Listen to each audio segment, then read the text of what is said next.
appreciate them, but I knew it was for a reason. But she was very adamant on me understanding my worth, my value, how people would treat me or not if I allowed it.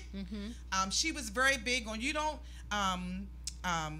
just allow people to treat you any kind of way. You teach them how to treat you by the way you treat yourself. That's right.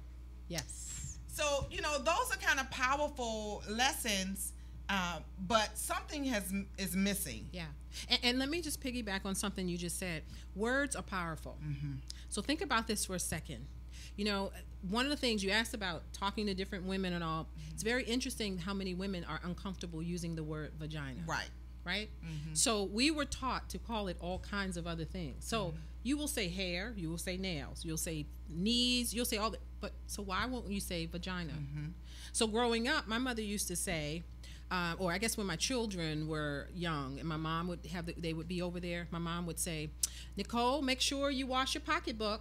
Glenn, make sure you wash your buggy. No, it's a penis. It's a vagina.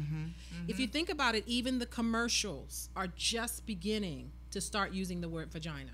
So words are empowering. So what happens when you begin to take away, when you teach someone that it's not good, shh, don't say these things, what messages does that send to us? So we've not been taught to value ourselves. We've not been taught to protect our vagina.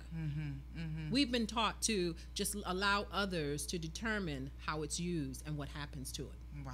Women won't even look at the vagina. But you will go into a GYN office, or you'll let somebody else put their face in, and look and know and probe and do things to you, and you don't even know your own body. Well, that's so true, because I remember when I was pregnant with my first son, and I went to stay with my aunt in Philadelphia for a couple of weeks, and we were just talking about it because my grandmother, she was just so ashamed that I was pregnant. Like, Grandma, oh God, she was just so ashamed. So she sent me off to Philadelphia to stay with my aunt. And so my aunt and I were having just a very candid conversation, because my grandmother came from that generation, where you needed to be married and that kind of thing. And at the time I wasn't, But I remember my aunt telling me that she had never seen her own vagina.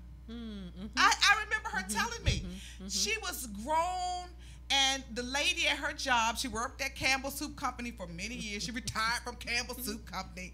But the lady at her job said to her, well, Mary, you have this and that down there. She's like, what?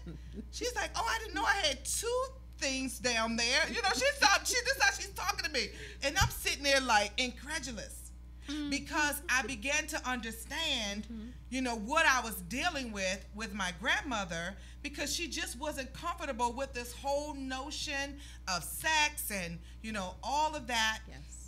And so those kinds of conversations, or the lack thereof, really lead us to make some of the choices that we make. They do. They do. We do things in private because we don't have those private conversations.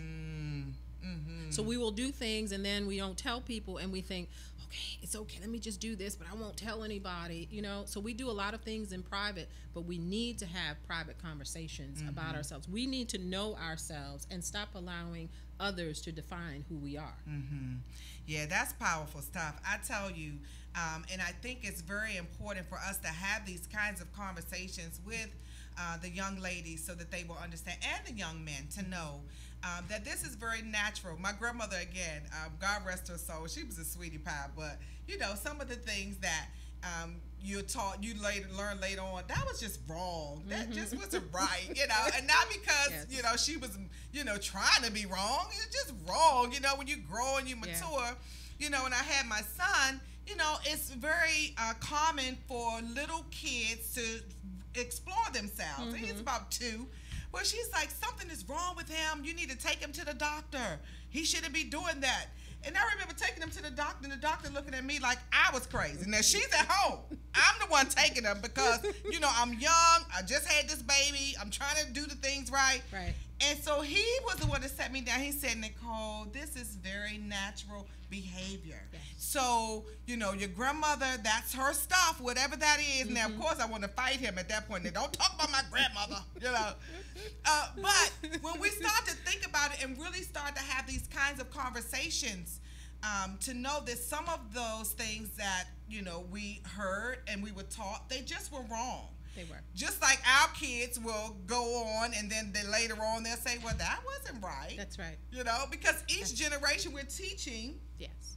And I tell you something else that's come up with this book, to your point. We have been teaching other women how to be distrusting of men. Okay, and so we say men are dogs. All men are dogs. Men are going to cheat, right? So I covered that a little bit in the book, where it deals with how these messages that we give to one another. Oh, make sure you always have cab fare. You think about the messages that we share with one another that really set up for us this idea of, I can't trust a man. And so going into a relationship, there's never going to be a faithful man, right? And that is so not true. Right. That's not true. And so what we do is then we think, well, he's not going to be faithful. Some women are encouraging women to be with married men.